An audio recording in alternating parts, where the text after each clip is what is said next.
My clients tell me that these are the toughest conditions that they've ever encountered for building effective relationships. We must do a better job of leaning into our vulnerabilities. We will thrive at work not in spite of our vulnerabilities, but because of them. And today I'll share with you recent findings about what vulnerabilities are and look like, how they can serve us, and what you can do to more effectively disclose and manage them on the job tomorrow. Now, to see what I mean, take Sarah Gilbert, the scientist at Oxford University. Imagine being in her shoes on January 11, 2020, when she began the race of a lifetime to find a vaccine for COVID, 10 days after learning about the disease. Think for a moment about her vulnerabilities. She operated on a shoestring budget. There was uncertainty about whether the vaccine would work.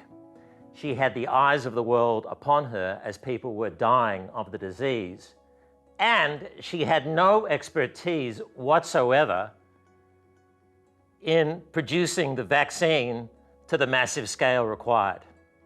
And she prevailed not just because she's a mercurial scientist, she is, but also because she was able to come to terms with the frailties and the limitations of her team under extraordinarily intense time pressure, scrutiny, and duress. But for now, let's look much more closely at what vulnerabilities are. When Steve Jobs was still well, he told Stanford's graduating class that remembering that I'll be dead soon is the best tool that I've encountered for making the major choices in my life. And of course, Jobs referred to our most conspicuous vulnerability, death. But vulnerabilities extend well beyond to cover everyday workplace events. They refer to and they feature our limitations, our frailties, our insecurities, and our weaknesses. They place at stake what we value the most at work, the job itself, our projects, our teams, our relationships, our well-being in the workplace. And they invoke in us a sense of visceral unease, a heart and gut-wrenching experience. Now, let's not confuse vulnerabilities for risks. Bankers make thousands of loans every year without necessarily feeling any vulnerability. They have risk management strategies in place to entirely offset, if not eliminate, risks. And vulnerabilities extend well beyond risk to uncertainties. Returning to Sarah Gilbert, she had to move beyond the safety net, even the comfort zone of risk management strategies, to embrace uncertainties by reaching out for support with AstraZeneca, the British government, other scientists, to get the job done. So we've looked at what vulnerabilities are. Let's consider how they can serve us in the workplace.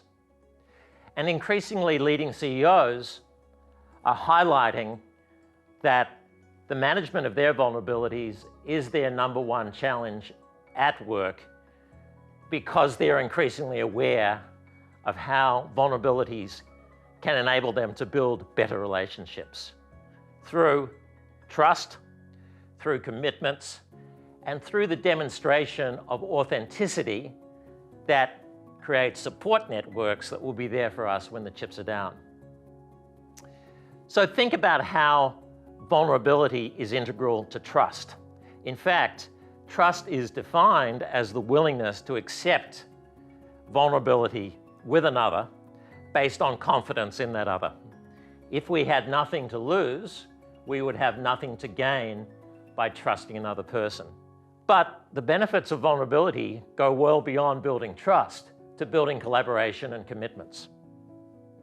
Because when I share a vulnerability with you, say I'm having trouble meeting a deadline, I'm doing two things. I'm asking for your support, but I'm also inviting you to reciprocate. And the remarkable thing about this as a relationship building exercise is that it works best in times of greatest adversity. It's what psychologists call the Benjamin Franklin effect. You see, Franklin had an enemy who threatened to derail his career. And normally, what we do with an enemy is keep that person at arm's length. But Franklin did a very surprising thing. He disclosed a vulnerability and asked his nemesis for help. And when that support was forthcoming, the foe reciprocated in kind. Franklin today remains famous for the saying, "Love your enemies, for they tell you your faults." And the third thing that vulnerabilities can do for us is that they help us build resilient relationships. Why? Because they involve authentic representations that elicit support and create support networks that are there for us when the chips are down. So we've seen what vulnerabilities are. We've seen how they can serve us in terms of building trust, collaboration commitments, and authentic relationships that are the basis of resilience. But what can you do to more effectively manage your vulnerabilities tomorrow? Well, the first step is you've got to recognize vulnerabilities in yourself. Because how can you properly or possibly even disclose vulnerabilities if you do not perceive them in yourself? And how can you perceive them in others if you think of yourself as bulletproof? And the second thing is that you must obey the 4 golden rules of vulnerability disclosure.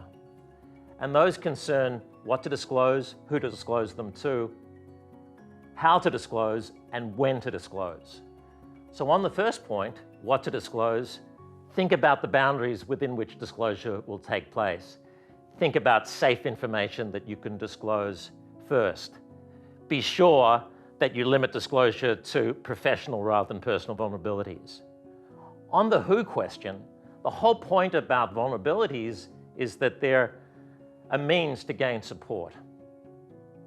So you'll need to disclose your vulnerabilities to somebody who has complementary skills, can help you get the job done, and someone who sees the world your way, who shares your perspective, understands where you're coming from.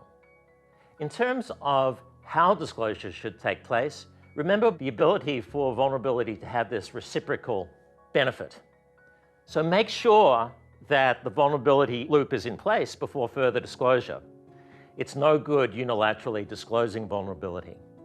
And finally, when it comes to when to disclose vulnerability, make sure that you're doing this in person so that people can see the meaning and the significance of the issue in your face and your body language. We've talked about the importance of seeing vulnerabilities in yourself, the golden rules of vulnerability, and the final thing that I would urge you to think about is how you can see vulnerabilities in your projects and your team, how shared vulnerabilities in teams can serve as a basis for unifying and galvanizing action. So overall, I've shared with you a framework for what vulnerabilities look like, how they can serve you at work, and what you can do on the job tomorrow to better disclose and manage your vulnerabilities.